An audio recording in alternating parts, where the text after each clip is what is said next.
Hi, Bill of the North again. Once more, I am out on the trail. Between work and the weather, I haven't really been out in a month or so. It's been an unusually chilly and rainy spring so far, and that means that the vegetation is going to be very green and lush and thick, and I expect the mosquitoes will be out in force.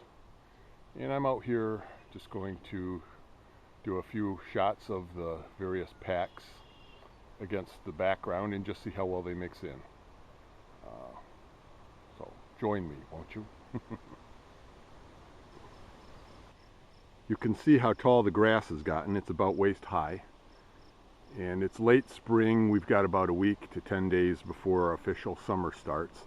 And quite often about this time, towards middle of June, the rains will have let off and a lot of this grass would have already started to dry up and brown off.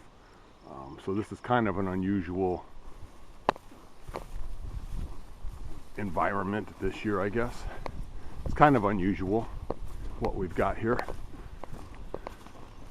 The pack that I've got on now is one of the re-dyed ones, and I've been calling it the medium olive drab. I'm just going to call it the grass colored pack from now on, just to differentiate it from the other ones. Give it its own unique name, I guess we'll say. And this is how it looks against the background of real grass.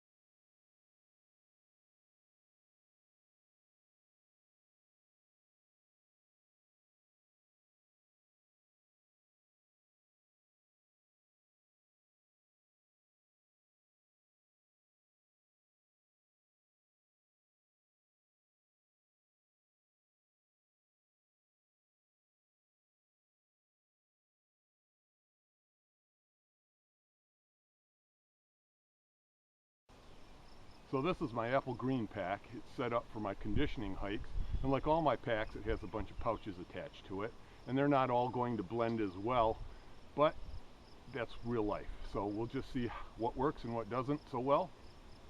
And you know, I'm not tactical, so it doesn't matter that much anyhow. So let's take a look at the apple green pack with a late spring grass background.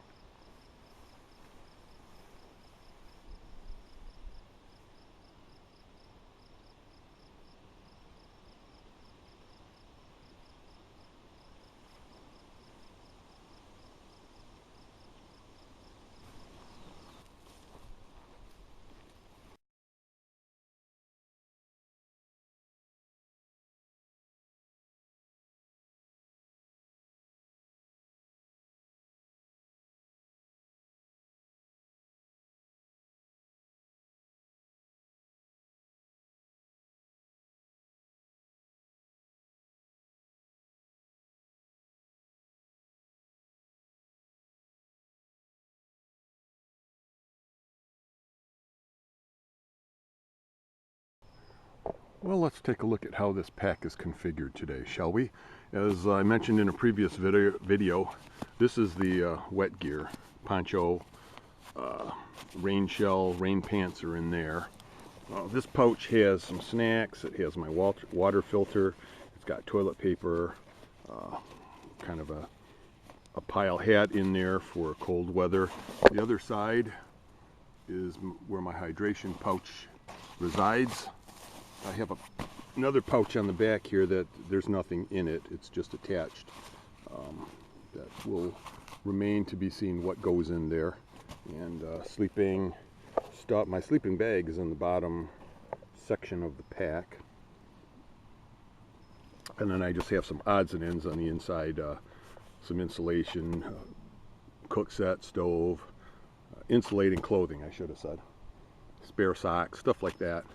Not everything is 100% what I will carry when I go backpacking, but I'm working the weights up, and probably carry some water bottles in the future just to up the weight a little bit. But I haven't been able to get on the trails for almost a month now, so I don't want to overdo it my first day back. We're in a dark portion of the woods here, and you can see how packs that are a darker green or a brown would blend in a little better, and the brighter greens would blend in a little better out there. No one color, of course, is perfect for all circumstances, and if you were really desperate to blend in, you would find a way to camouflage yourself regardless of the color of your gear. Where I'm headed is on the other side of this creek, but the creek is quite flooded right now. And upstream, I just came from a fording spot where I usually cross. I didn't even get out into the creek itself, and the water was up to my knees.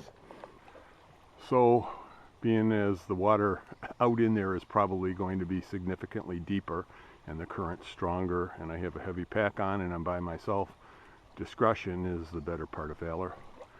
If I had a rope and a couple of friends, I might have tried it just for the adventure, but by myself, nah, it's not worth it. What's on the other side is not that important, and there's a bridge about a half a mile from here, so I will just head that away and cross over like a modern civilized person. Now here's the bridge, so you can see why it's just more fun and adventurous to cross the river up there than here. Normally at the crossover spot, even after a good rain, the water is no more than ankle deep, but we've had quite a bit of rain lately and everything is just flooded, so better safe than sorry.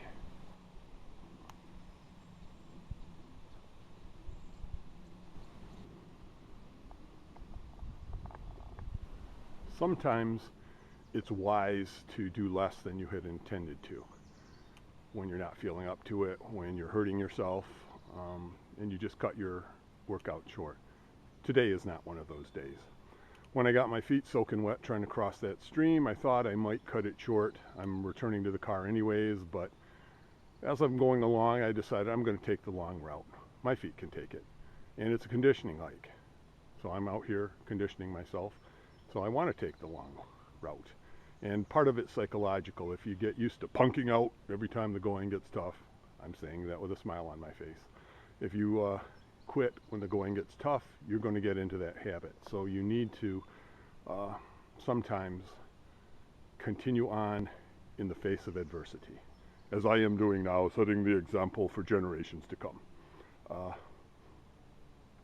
Sometimes, like I said, it's wise to stop short of your goals, but again, this is not one of those times. I will see you on the flip side. This is hardly fair when the grass is this tall, but can you spot the backpack? You'll see it once I get close enough. Probably see it now by gosh. So there we go.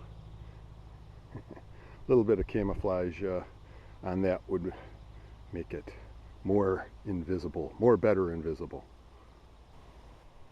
Break time. Later on, as I get more experience, I'm going to do a video on these scrim net scarfs. And but I just came across this kind of evergreen, and you know, I could see a person inside underneath there with one of these covering their face and being completely unnoticed by passers-by. So that's one of those interesting things if you like to watch people or you like to avoid being watched. I've got another one on order that's going to be a khaki tan, and by the time this stuff turns brown, I'll have it, and then we'll be able to see how well that blends. But that's a different video from this one. Just a heads up for my loyal viewers.